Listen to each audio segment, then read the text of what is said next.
There's a question every single GTA 6 conversation eventually lands on, and it sounds harmless. Which one are you going to play as? Jason or Lucia? Pick one. Everybody has an instinct about it already. The ex-soldier who drifted into dealing, or the woman who comes out of a prison sentence with nothing to lose. And within about 10 minutes of the game being in your hands, you'll have a favorite. You'll notice yourself reaching for the switch a little more often in one direction than the other. Here's what I want you to sit with. That preference isn't you expressing a taste, it's you being measured. Because the moment a game gives you two bodies to live inside instead of one, it stops being a story you're watching and becomes a test you're taking. And the results are about you, not about them. So what is GTA 6 actually doing to your sense of self every time you hit that switch? That's this video. 5 mechanisms. Each one is a documented effect in psychology, and each one gets stronger, not weaker, when you can swap between two people at will. We'll cover why the body you're wearing quietly rewrites how you behave, why you physically cannot pick a favorite and stay satisfied, why being the only person in Vice City who knows both halves of the story is the most addictive position a narrative can put you in, why switching is the single cheapest way to stop a 200-hour game from getting boring, and finally, why the thing you'll end up attached to isn't Jason and isn't Lucia. And at the end, the part nobody's talking about, there is a third protagonist in GTA 6. Rockstar didn't write them, you'll see. In 2007, 2 Stanford researchers, Nick Yee and Jeremy Bailenson, ran an experiment that should be far more famous than it is. They put people into virtual environments and handed them avatars, bodies they hadn't chosen and knew nothing about. Participants given taller avatars negotiated more aggressively. Participants given more attractive avatars stood closer to strangers and disclosed more about themselves. Nobody told them to. Nobody said, "You are tall now, act confident." They simply looked down at a body, inferred what kind of person occupies a body like that, and became that person. They named it the Proteus Effect, after the shape-shifting Greek god. And the genuinely unnerving part came next. The effect didn't switch off when the headset came off. People carried the behavior into face-to-face conversations afterward. The avatar leaked. Now apply that to a game that hands you 2 bodies and a button. When you're playing Jason, military background, physically imposing, a man whose whole posture says de-escalate, then handle it. The game isn't just changing your model, it's changing the kind of player you are. You'll take different angles into a firefight. You'll drive differently. Switch to Lucia, and you inherit a different set of assumptions about what a person like this does in a room. Most players will tell you the characters just feel different to play. They're not describing the animation set, they're describing themselves changing. Which raises an obvious question. If wearing one body reshapes you that much, what happens to a person who spends 200 hours swapping between 2? In 1986, psychologists Hazel Marcus and Paula Nurius published a paper that reframed how the field thinks about identity. Their argument: your self-concept isn't just who you are right now. It also contains a working set of possible selves, detailed mental images of who you might become, the self you hope to be, the self you're afraid of becoming, the self you could have been if one decision had gone differently. These aren't daydreams. Marcus and Nurius showed they function as incentives. They pull behavior, and they change how you interpret the person you currently are. We are all quietly running simulations of alternate versions of ourselves all the time. A single protagonist game gives you one of those to inhabit. A dual protagonist game gives you 2 side by side in the same world on the same day and lets you flip between them fast enough to compare. That's why the "which one do you" main question never resolves. The pull of a possible self isn't satisfaction, its incompleteness. Every hour you spend as Jason, some part of your attention is modeling the version of this story where you were Lucia instead. Choosing one doesn't quiet that. It sharpens it, because now you can see exactly what you're not doing. Rockstar has effectively built a machine for generating a feeling most people only get from real regret. The vivid sense of a life running in parallel to yours that you could step into at any moment. And unlike real life, here you actually can. So you do. Constantly.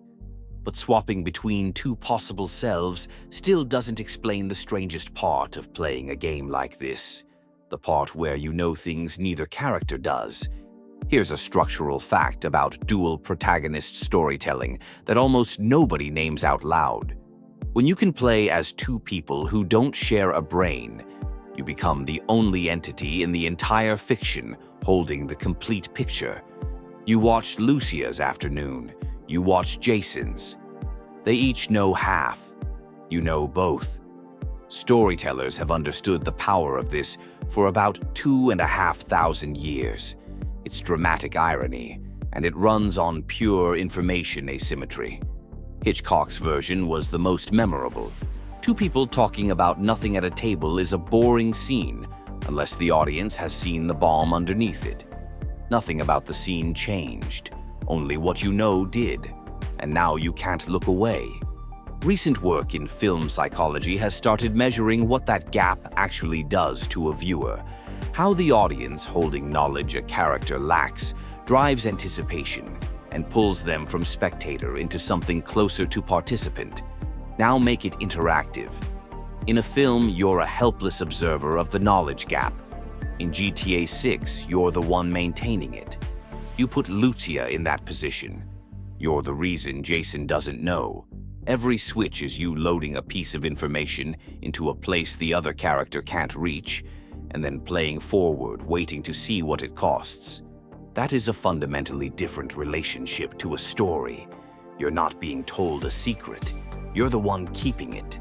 And a person keeping a secret cannot stop paying attention, which conveniently solves the biggest problem a 100-hour open world has. Every long game is fighting the same enemy, and it isn't difficulty. It's adaptation. Hedonic adaptation is one of the most reliable findings in psychology. Hold a reward constant, and your response to it decays. Not because the reward got worse, because your nervous system stops spending attention on things that no longer carry new information. The first hour of a beautiful open world is astonishing. The 40th hour of the same beautiful open world is a commute. Developers have a limited toolkit against this. New areas, new weapons, new mechanics, all expensive, all finite. Character switching is something different because it doesn't add content. It reframes content you already have. Swap to the other protagonist and the same street you've driven 100 times is now being seen by someone with different history, different enemies, different reasons to be there. The pixels are identical. The context isn't, and context is what your attention actually keys on. It's the cheapest novelty in game design, a whole second first impression of a world you already finished being impressed by. That's why this mechanic keeps coming back. Not because two protagonists is twice the story, because a switch button is a reset button on boredom, and it costs almost nothing to press. So, you're being reshaped by the body you wear, pulled by the self you're not playing, hooked by the secret you're keeping, and topped up with fresh novelty every time you get bored. There's one lever left, and it's the one that determines whether you actually care or just keep clicking. Arthur and Elaine Aron spent decades building something called the self-expansion model. Its core claim is unusual and well supported. People are motivated to grow the self, and the main way we do it is by taking other people into the self, absorbing their perspectives, resources, and identity until the boundary genuinely blurs. They even measured it with a scale made of 2 overlapping circles. How much do you and this person overlap? The more overlap people report, the more committed the relationship, reliably. Now here's the thing about a dual protagonist game built around a couple. You don't get to include one person in the self. You're inside both of them. You have Lucia's information and Jason's information, Lucia's competence and Jason's competence, and you're maintaining the space between them by hand. Which means the thing you become attached to isn't a character, it's the relationship. Because the relationship is the only object in the game that you, and only you, fully occupy. That's also why this structure is emotionally dangerous in a way single protagonist games aren't. In a normal story, tension is, will my guy make it? Here it's, will this survive? And because you're operating both halves, any crack that opens between Jason and Lucia isn't something you're watching happen. It's something you're partly doing. Every trailer beat that hints these two might not make it to the end together is aimed directly at that. You've been holding both of them the entire time. Which finally brings us to the question of who's actually holding them. Go back to the question we opened with, Jason or Lucia? Which one are you? Neither. And the question was doing work on you the whole time. Jason knows what Jason knows. Lucia knows what Lucia knows. Neither of them can see the whole board, neither can act outside their own scene, and neither has any idea the other's life continues while they're not in it.